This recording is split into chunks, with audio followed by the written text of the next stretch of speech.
할렐루야! 우리 구원자 되신 예수님 바라봅시다. 우리에겐 하나님 나라의 소망이 있습니다. 그 소망 붙들고 오늘도 믿음으로 걸어갑시다.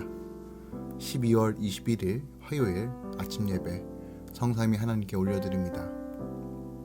우리 다 함께 사도신경으로 신앙을 고백하며 이 아침을 시작하기 원합니다. 전능하사 천지를 만드신 하나님 아버지를 내가 믿사오며 그 외아들 우리 주 예수 그리스도를 믿사오니 이는 성령으로 잉태하사 동정녀 마리아에게 나시고 본디오 빌라도에게 고난을 받으사 십자가에 못 박혀 죽으시고 장사한 지 사흘 만에 죽은 자 가운데서 다시 살아나시며 하늘에 오르사 전능하신 하나님 우편에 앉아 계시다가 저리로서 산자와 죽은 자를 심판하러 오시리라.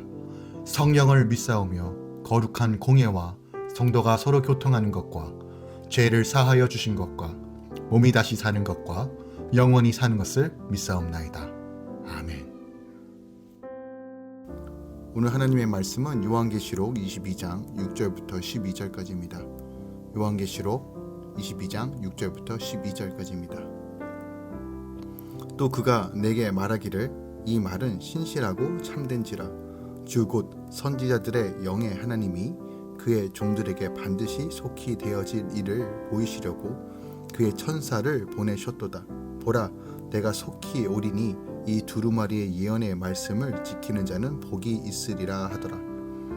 이것들을 보고 들은 자는 나 요한이니 내가 듣고 볼 때에 이 일을 내게 보이던 천사의 발 앞에 경배하려고 엎드렸더니 그가 내게 말하기를 나는 너와 내 형제 선지자들과 또 이 두루마리의 말을 지키는 자들과 함께 된 종이니 그리하지 말고 하나님께 경배하라 하더라. 또 내게 말하되 이 두루마리의 예언의 말씀을 임봉하지 말라. 때가 가까우니라.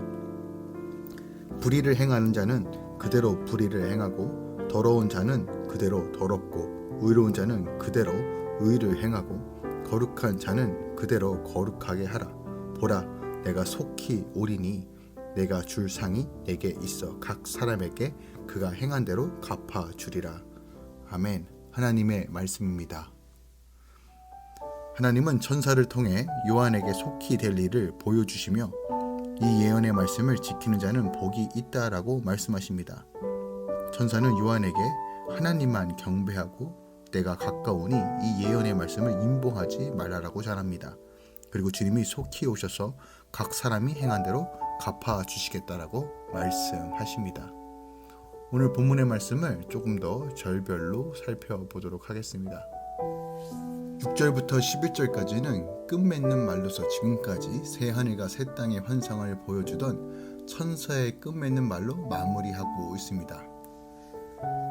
먼저 6절부터 7절은 하나님은 그의 종들에게 반드시 속히 될 일을 보이려고 천사를 보내주십니다. 천사를 통해 전해진 이 말씀은 믿을 만하며 또 믿어야 할 말씀입니다. 두루마리에 적힌 예언의 말씀을 지킨다는 것은 곧 순종한다는 의미로 성도는 예수 그리스도의 재림을 기다리며 말씀에 순종해야 합니다. 이 말씀을 읽고 듣고 지키는 자가 복이 있습니다. 이것은 계시록 1장 3절에 먼저 선포된 말씀이죠. 보통 우리는 극심한 고통 중에 있을 때 주님이 속히 오기를 바랍니다. 그런데 바로 그 고난의 때가 예언의 말씀을 힘써 읽고 듣고 지켜야 할 때라는 것이죠. 환난 중에 말씀을 지키는 것이 쉽지 않고 십자가 짐 같은 고생일 수 있습니다. 하지만 그 끝에는 찬란한 영광의 멸류관과 영생의 복이 기다리고 있다는 것이죠. 8절부터 9절까지는 요한은 천사가 전해주는 엄청난 계시에 압도되어 그 소식을 전해준 천사에게 경배하려고 합니다. 그러자 천사는 즉시 요한에게 자신이 아닌 오직 하나님께 경배하라고 말합니다. 아무리 위대한 환상과 계시를 보여주어도 그 환상을 전해주는 자를 높여서는 안 됩니다. 천사가 자신을 함께 된 종이라고 말한 것처럼 아무리 위대한 종이라 할지라도 그는 종일 뿐 하나님이 아니기 때문입니다. 그런데 요한은 전에도 천사의 발 앞에 엎드리는 동일한 실수를 한 바 있습니다. 이처럼 잠시만 방심해도 금세 우상을 만들어 섬기는 것이 죄된 인간의 본성입니다. 인간은 사랑의 대상이지 결코 경배의 대상이 될 수 없습니다. 마지막 10절부터 12절까지 천사는 요한에게 때가 가까우니 이 두루마리의 예언의 말씀을 임봉하지 말라라고 말합니다. 그러나 성경은 보이면서도 감추어져 있고 감추어져 있으면서도 보이는 책입니다. 다 알려져도 보이는 사람에게만 보입니다. 마지막 때에 이 말씀이 들리고 깨달아졌다면 혼자만 알지 말고 사랑하는 가족과 친지, 이웃에게 이 비밀의 말씀을 나누고 전해야 할 것입니다.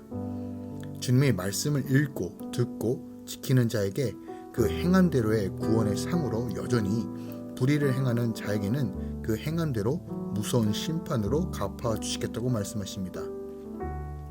이처럼 주님이 행한 대로 갚아주신다는 것이 누군가에게는 구원의 상이 되기도 하고 또 다른 누군가에게는 무서운 심판이 되기도 한다는 것이죠.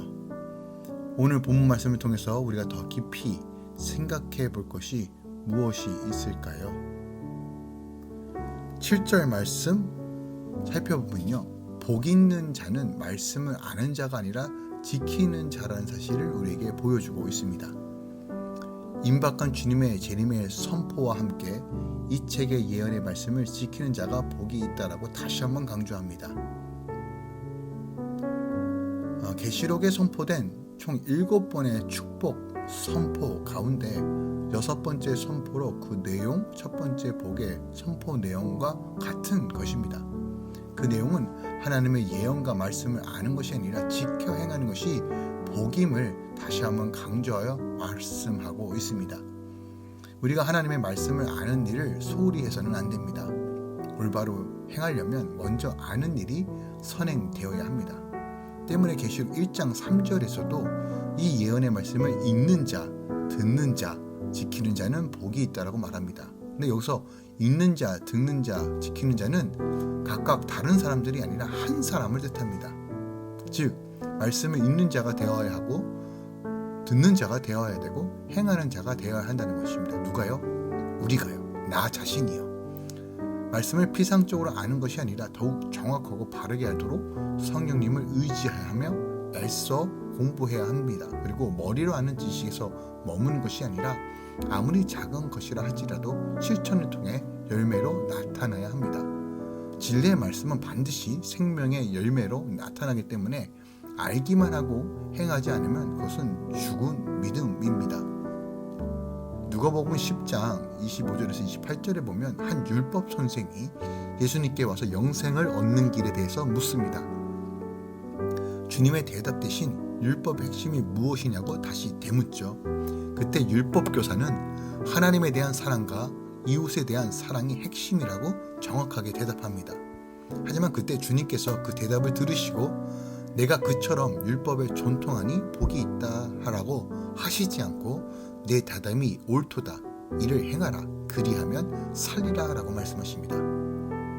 하나님의 말씀을 많이 아는 것, 정확히 아는 것도 매우 중요하지만 그것보다 하나의 말씀을 알더라도 그것을 행하는 것이 생명이 있다라고 말씀하고 계신 것입니다. 주님은 율법을 완성하러 오셨다라고 말씀하십니다. 바울은 성령이 충만하면 우리가 능히 율법을 지켜 행할 수 있음을 끊임없이 서신서를 통해서 말하고 있습니다. 우리는 하나님의 말씀과 성경 예언을 많이 알고 정확히 아는 것으로 만족해서는 안 되며 오히려 많이 알고 정확히 알수록 그에 상응하는 열매가 없는 것을 두려워한다는 거죠. 그 이유는 많은 약문을 흡수하고도 열매가 없으면 반드시 그 나무는 농부에 의해 찍힘을 받기 때문입니다. 이러한 본문은 이 책의 목적이 어디에 있는지 분명하게 보여집니다. 요한계시록은 단순히 종말에 관한 호기심을 충족시키기 위한 책이 아니며 성도들로 하여금 이 책을 읽고 듣고 지킴으로써 다시 오실 그리스도를 맞이하기에 합당한 삶을 살도록 만들어진 기록된 책이라는 거예요.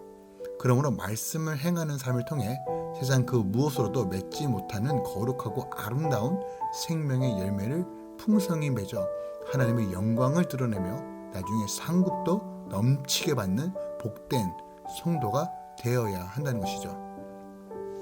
또한 11절에 보면 성도는 언제든지 이 땅을 떠날 준비가 되어 있어야 함을 우리에게 보여주고 있습니다. 주님께서 불의를 행하고 더러운 자는 그대로 두고 의를 행하고 거룩한 자는 그대로 두리라 라고 말씀하십니다. 더 나아가 12절에 내가 속히 오리라 라고 분명히 선포하십니다. 우리가 이 땅을 살아가면서 최선을 다해 살아가야 합니다. 하나님께서 맡겨주신 그 일에 정말 최선을 다해서 일하고 또 그 가운데서 복음을 증거하는 삶을 살아야 합니다. 하지만 우리가 늘 기억해야 될 것은 우리는 언제든지 이 땅을 떠날 준비를 하고 있어야 한다는 것이죠. 계시록의 핵심적 메시지가 무엇입니까? 주님께서 다시 오신다는 것입니다. 그날이 언제인지는 아버지만 알고 계십니다. 하지만 우리가 늘 주님이 언제든지 오시든 그 나팔소리와 함께 천사들과 함께 하늘로 끌어올라간다는 이 마태복음 24장 31절 말씀을 기억하며 우리가 머뭇거리는 것이 아니라 아멘 주 예수여 오시옵소서 마라나타 선포하며 지금도 준비하는 삶을 살아야 한다는 것이죠. 주님 오십니다. 그날이 속히 올 것입니다. 우리가 준비합시다. 왕의 길을 평탄케 합시다. 하나님 나라를 선포합시다. 이것이 바로 우리가 이 땅에 살아갈 이유와 목적입니다. 성령 안에서 마지막 주님 바라보면서 함께 믿음으로 걸어가길 원합니다. 기도하겠습니다. 사랑하는 주님, 마지막 때에 참 믿음을 지키는 것이 쉽지 않습니다. 우리가 기존에 알고 있었던 생각들, 전통들 너무 귀합니다. 그러나 하나님 그것에 매여서 주님께서 곧 오심을 알아차리지 못하고 자기중심적인 신앙생활을 하지 않도록 우리에게 늘 성령께서 말씀하여 주시옵소서. 특별하게 계시록의 말씀을 통해서 우리에게 알려주심에 감사합니다. 주님, 우리가 말씀을 아는 삶이 아니라 지켜 행함으로써 하나님을 드러내는 삶을 살기 원합니다. 더 나아가 내 생각은 하나님 주권을 인정하고 하나님의 통치와 다스림 가운데 왕의 길을 평탄케 하며 주님 오신 그날을 우리가 사모함으로 나아갈 수 있는 신부의 영성을 허락하여 주시옵소서. 우리 아이들 정말 무엇이 가치 있는지 깨닫고 오직 하나님만 바라볼 수 있도록 은혜를 더하여 주시옵소서. 이제는 우리 주 예수 그리스도의 은혜와 우리 하나님 아버지의 놀라우신 사랑과 성령님의 내주셨던 충만 역사하심이 곧 오실 주님을 기대하며 상 주실 주님을 소망하며 오늘도 인내하며 믿음으로 걸어가는 모든 할렐루야 공동체, 또 함께 이 아침에 말씀을 나누는 모든 성도들의 삶 가운데 이제부터 영원까지 함께 있을지어다. 아멘.